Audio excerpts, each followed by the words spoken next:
And oh, there we go. We're recording. Uh, I'm a research associate here. I've been here for, oh gosh, 7 years, something like that. And I head up the engineering group. We have our engineering lab here with a few of our mainstays and a few students. We have our 3D printers and all sorts of cool things.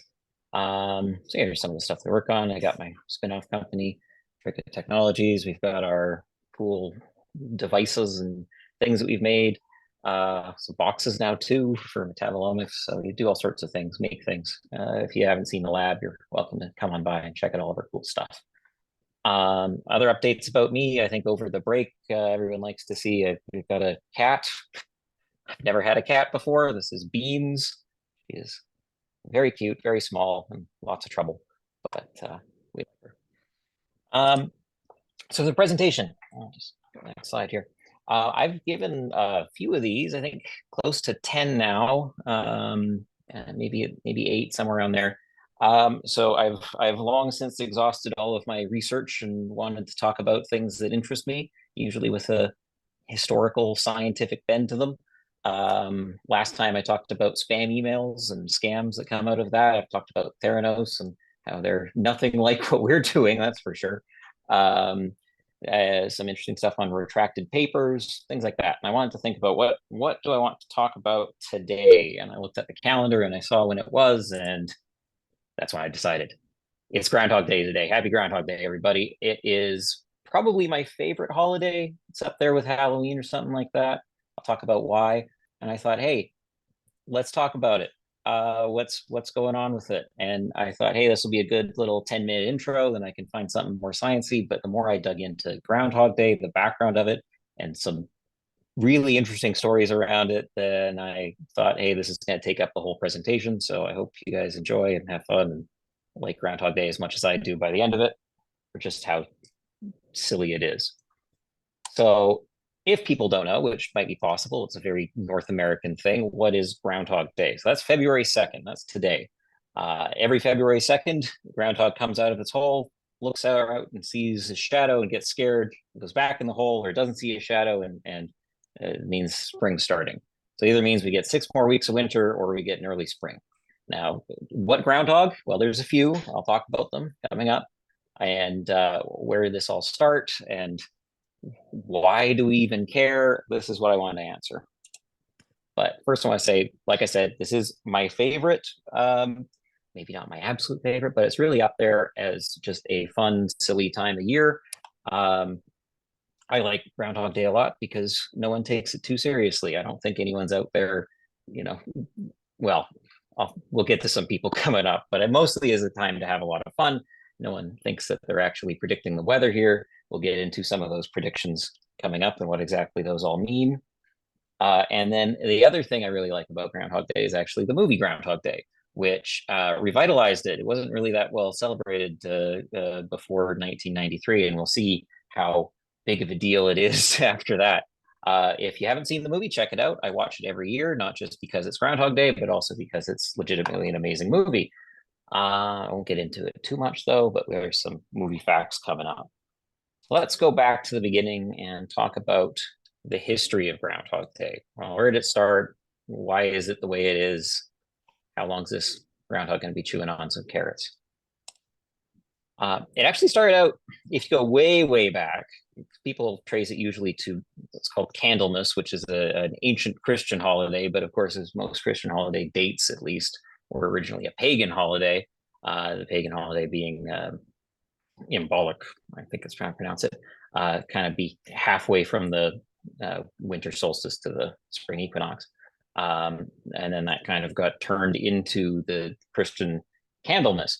And part of that, as much as there's lots of different things as part of it, was one of this little poem here saying, like, if the day's bright, then winter's going to continue. But if it's cloudy that day, then winter's going to be almost over.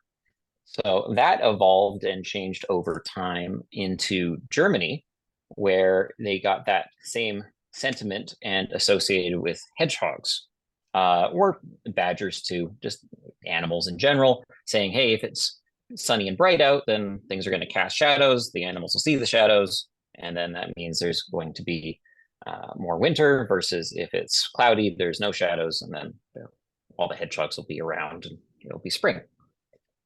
This moved with the people of Germany when they settled in Pennsylvania, where there are no hedgehogs. So they found the next closest thing, and that was the groundhog.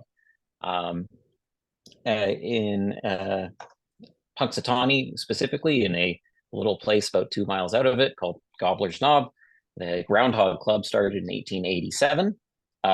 They got their own groundhog, Punxsutawney Phil. According to them, it's been the same groundhog since 1887, but I don't know about that. And they have, the tradition carries on to this day, this very day. I have a video of it from today, this morning. But you can see this one from a couple of years back on their website of just how many people come out to see the groundhog make his prediction as to whether or not we'll get spring soon or more winter. So let's talk about the groundhogs. There's not just Punxsutawney Phil. There's a whole bunch. I'll talk about some Canadian groundhogs, some Canadian not groundhogs, and of course the most famous one we'll start with is the original Punxsutawney Phil. There he is right there. The prognosticators, he's called. Yeah, so the first prediction all the way back to 1887 for the very first Groundhog Day. Took a while to catch on, but they've been keeping records since then. We can take a look. Here's a little handy thing from Wikipedia of Punxsutawney Phil's predictions from across the years. You can see overwhelmingly it's for a long winter. I'm not exactly sure how they determine. It's a very closely kept secret. And of course, they say that Punxsutawney Phil tells them personally what his prediction is. But almost always, yeah, I was surprised to see it's very rarely that. And we do have the 2024 one that I'll add in. Something else interesting was the 1942 prediction was stopped because they didn't want to be broadcasting weather predictions during the war. And then there was even like they canceled it the next year too. So that's a rare exception, as much as you'll see how much of an actual prediction it is coming up. Punxsutawney Phil was, of course, featured in the movie Groundhog Day, but the groundhog for the movie was a stunt groundhog and not the actual Punxsutawney Phil. The movie itself was filmed in Illinois and not in Pennsylvania. But again, it was actual groundhogs in the movie, just not Phil. The other thing I found really interesting, Punxsutawney Phil is on Cameo. So that's the website where you can get celebrities who don't have anything better to do to make you little custom videos and wish your cousin a happy birthday or something like that. You can actually get Punxsutawney Phil to send you a video. I thought briefly about getting a custom video for this presentation, but as you can see here, it is $270, and it was a little outside of my group meeting presentation budget for the day. But yeah, so that's too bad. Other than that, he is 4.98 stars, as you can see. Very, very good. Apparently people get videos from him all year round. So you can get your own very own Punxsutawney Phil video if you just have $270 to spend. In Alberta, we have Balzac Billy. That's from Balzac, just north of Calgary. One thing to note, not a real groundhog. Is just a guy in a suit. And even then, it's based on a tradition from 40 years ago when the mayor thought, hey, let's get in on this. And they just picked up a ground squirrel. So no, not an actual groundhog, not how that works. Apparently he has a very, very good record in predicting the weather, but not an actual groundhog. Then we got probably the most famous of the Canadian groundhogs, Wyatt and Willie. This is a real crazy story, and there's lots of drama with this one. Cover-ups and scandals all over the place. So Wyatt, it's in Ontario. The very first Wyatt and Willie Groundhog Day was in 1956, but there was no actual groundhog until the 80s. The first one in 1956 was just a hat. You see this is the best quality of the news article I could find from then. That was when someone from the Toronto Star heard about a Groundhog Day celebration up in Martin, went up there, found that there was no such thing. It was just made up by someone who wanted to play a prank or just have a fun time. The guy said, hey, well, I can't cover my travel expenses if I don't actually write a story. So they went out, dug a hole, stuck a hat in there, and called it the Groundhog.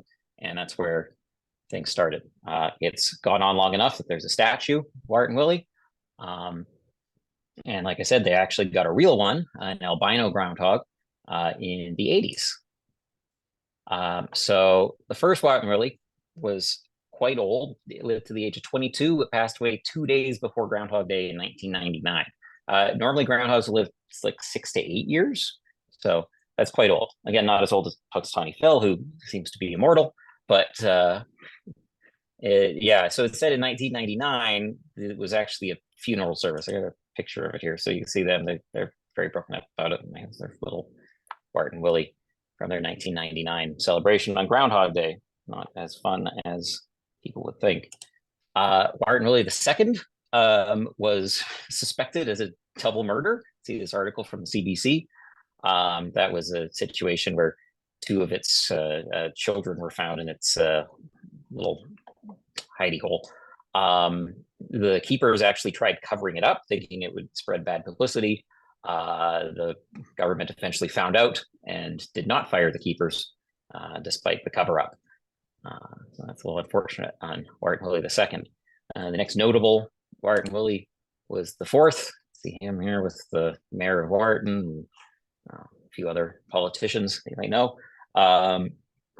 He actually died in 2020, but they didn't disclose it until November 2021. So for the 2021 during COVID, they had a virtual one, and they said, "Oh, that's why Wart and Willie didn't make an appearance." It turns out, yeah, they were hiding the death for that long.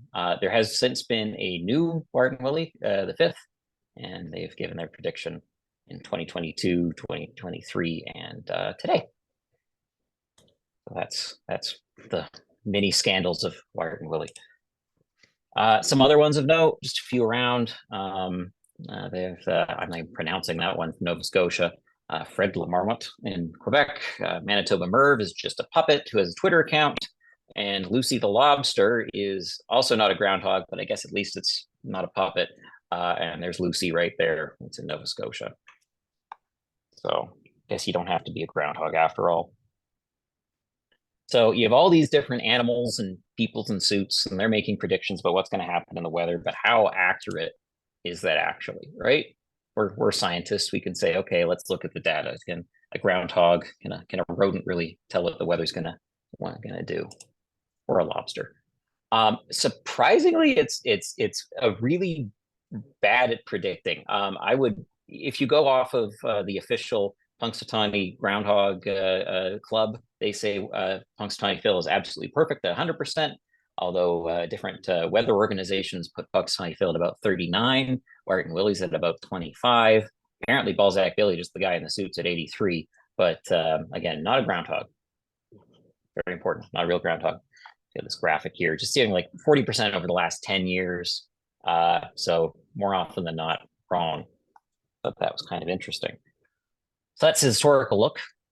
Let's look at here. Let's see if the video will play. Okay, so this is this morning at Gobbler's Knob in Pennsylvania. On this Groundhog Day, an early spring is on the way. There they are. Who couldn't be more excited for that? Yeah, let's pause that there. You look at all the people there. It's really an event. I'd love to go sometime, actually. I might see if I can plan that into things next year or something. So it's absolutely crazy. They have celebrations all day. I know in Wharton and Ontario, they have fireworks and all sorts of stuff. But yeah, so it's quite the celebration. This year, Punxsutawney Phil said did not see a shadow. So we're going to get an early spring, at least in Pennsylvania, I guess. The Weather Network has this fun graphic they put up every year, just the different ones around Canada, and then Punxsutawney here. So we got a lot of people saying early spring, except for the lobster. And then out here on our way, looks like we're getting more winter. But see how accurate that actually is. So yeah, that's Groundhog Day. That's one of my favorites. That's today. Looks like a lot of celebrations, a lot of fun. Of course, we're not taking it too seriously.